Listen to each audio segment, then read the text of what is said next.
आइए class 12th में business studies paper में हम लोग पढ़ेंगे आज ऑर्गेनाइजेशन। और सबसे पहले समझेंगे कि ऑर्गेनाइजेशन का मीनिंग क्या होता है, उसके बाद डेफिनेशंस और उसका कैरेक्टरिस्टिक्स आज समझेंगे, लक्षण क्या होते हैं। इसे पिछले क्लास में हमने पढ़ाया था कि प्लानिंग के बारे में बताया था, नियोजन का अर्थ मैंने बताया था, उसका डेफिनेशंस बताया था, उसके लक्षण, उसके क्या क्या लाभ हैं और स्टेप्स क्या हैं। ठीक इसी प्रकार से हम लोग, चूँकि वो पहला कार्य होता है और दूसरा सबसे महत्वपूर्ण कार्य जो होता है वह है यहाँ पर संगठन, ऑर्गेनाइजेशन। तो प्लानिंग के बाद नेक्स्ट जो सबसे इम्पॉर्टेंट पार्ट है हम लोग को पढ़ने के लिए वह है संगठन। अब संगठन का मीनिंग क्या होता है, सामान्य शब्दों में अगर समझेंगे तो संगठन या ऑर्गेनाइजेशन का मतलब होता है कि व्यक्तियों का समूह, व्यक्तियों का एक ऐसा समूह जो किसी विशिष्ट कार्य के लिए या विशेष कार्य के लिए एकत्रित होते हैं और कार्य को करते हैं, तब उसको संगठन कहेंगे। व्यक्तियों का समूह होना चाहिए। दूसरा क्या है इम्पॉर्टेंट पॉइंट इसमें कि वहाँ एकत्रित होने चाहिए और विशिष्ट कार्य को पूरा करने के लिए कार्य को करना चाहिए, तब उसको संगठन कहा जाएगा। इसके एक डेफिनेशंस को लेते हैं हम लोग। एक डेफिनेशन दिया हुआ है कि ऑर्गेनाइजेशन जो यहाँ पे दिया हुआ आर.सी. डेविस का, उसमें लिखा है organisation is a group of people who are cooperating under the direction of a leader for the accomplishment of a common end. जो मैंने बात बताया उसी को डिफाइन किया गया है उसी प्रकार से कि संगठन मूलतः व्यक्तियों का एक विशेष समूह है जो एक नेता के निर्देशन में सामान्य हितों की पूर्ति के लिए कार्य को करता है, इसको संगठन कहेंगे। जो डिफिनेशंस में है वही बात मैंने बताया आपको कि संगठन क्या है, कि संगठन व्यक्तियों का समूह है जो विशिष्ट कार्य के लिए एकत्रित होते हैं और कार्य को करते हैं। अब कार्य को करेंगे तो किसी न किसी के डायरेक्शन में करेंगे और जो जिसके डायरेक्शन में काम करते हैं उसी को लीडर बोलते हैं यहाँ पे। अब यहाँ देखेंगे कि विशेषताएं क्या क्या हो सकती हैं एक संगठन की। तो संगठन की विशेषताएं क्या होती हैं, पहला हम लोग देखेंगे कि मैनेजमेंट का देखिए आधारभूत कार्य है। ये प्रथम कार्य तो नहीं है लेकिन बेसिक कार्यों में शामिल है। बेसिक मेन हम लोग फंक्शंस पढ़े थे मैनेजमेंट का, planning, organising, staffing, direction, control and coordination. तो उसका देखेंगे सबसे पहला काम होता है नियोजन।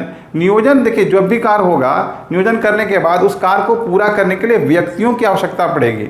बिना व्यक्तियों के काम नहीं हो सकता है। तो बोलता है प्रबंध का आधारभूत कार्य है।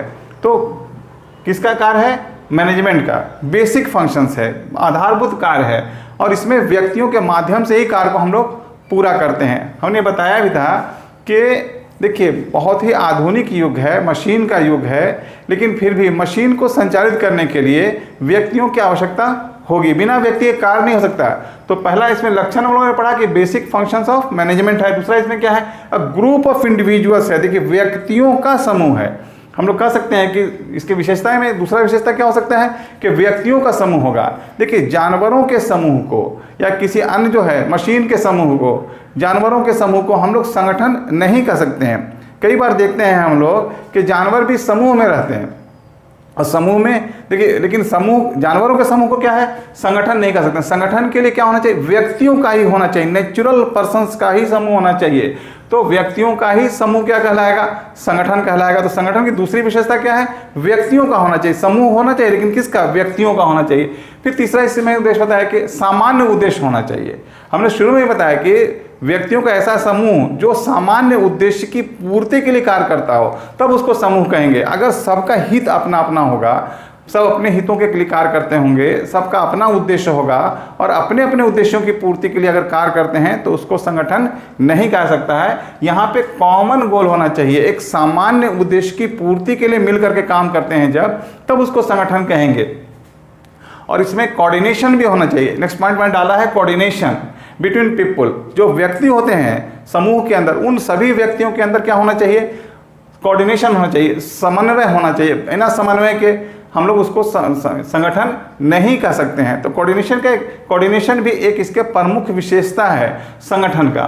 नेक्स्ट मैंने बताया डिवीजन ऑफ वर्क होना चाहिए। अब देखिए समूह आपने तैयार कर लिया, तो समूह को तैयार करने से काम नहीं होगा। संगठन बना दिया, संगठन में कई लोग हो सकते हैं, 20, 25, 50, 100 लोग, जैसे आवश्यकता हो, जिस प्रकार का आपका उपक्रम है, उपक्रम के अनुसार जो है व्यक्ति वहाँ पे निर्धारित किए जाते हैं, रखे जाते हैं। लेकिन सभी व्यक्तियों के बीच में सभी व्यक्तियों की क्षमता एक समान नहीं होती है।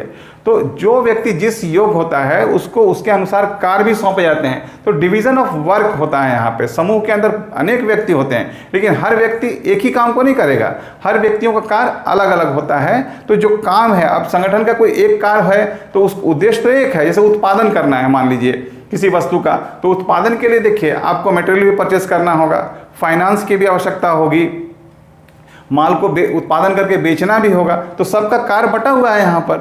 समूह सब लोग काम कर रहे हैं, लेकिन सब लोग समूह के अंदर हैं, संगठन के अंदर हैं, लेकिन सबका कार्य अलग अलग है और सभी व्यक्तियों को कार्य उनके योग्यता के अनुसार बांट दिया जाता है। इसी को बोलते हैं यहाँ पे डिवीजन ऑफ वर्क होता है समूह के अंदर भी। फिर एक लीडरशिप, देखिए बहुत ही इंपॉर्टेंट पॉइंट है कि संगठन के लिए लीडरशिप होना जरूरी है। विदाउट लीडरशिप हम कह सकते हैं कि कोई भी संगठन नहीं होगा।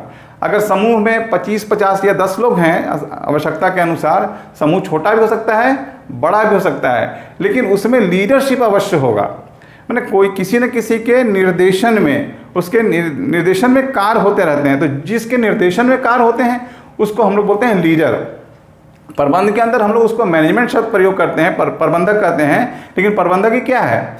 लीडर है। तो उस प्रबंधक या लीडर, उसके प्रबंधन जो प्रबंधक होता है, तो प्रबंधक के निर्देशन में ही काम होता है, यानी लीडरशिप जरूरी है। फिर कम्युनिकेशन सिस्टम होना चाहिए। जो समूह होता है, अब समूह का कार्य बटा हुआ होता है, लेकिन समूह के जितने भी लोग होंगे, वो जो कार्य कर रहे होंगे, सब लोगों का कार्य अलग अलग होता है, लेकिन उनमें आपस में कम्युनिकेशन अवश्य होना चाहिए। अगर कम्युनिकेशन नहीं है, कम्युनिकेशन सिस्टम नहीं है, तो फिर संगठन अपने लक्ष्य को प्राप्त नहीं कर पाता है। इसलिए संगठन के अंदर क्या होना चाहिए? कम्युनिकेशन सिस्टम भी होना चाहिए। पुनः एक बार इसको हम लोग दोहरा लेते हैं बहुत संक्षिप्त में, कि मैंने अभी पर अर्थ बताया आपको कि संगठन किसको कहेंगे। तो व्यक्तियों का एक ऐसा समूह, मैंने शुरू में ही बोला कि व्यक्तियों का समूह जो किसी के निर्देशन में किसी सामान्य उद्देश्य की पूर्ति के लिए अगर कार्य करते हैं, तो उसको हम लोग क्या कहेंगे? संगठन कहेंगे। कुछ और भी परिभाषाएं दी गई हैं किताब में, आप उसको देख करके याद कीजिए, लिखने का नोट्स तैयार कीजिए और उसको याद करके लिखने का भी प्रयास कीजिए। इसके बाद मैंने जो कुछ बेसिक जो होते हैं इसके कैरेक्टरिस्टिक्स, आधारभूत जो हैं यहाँ पे लक्षण, उसको मैंने बताने की कोशिश किया है।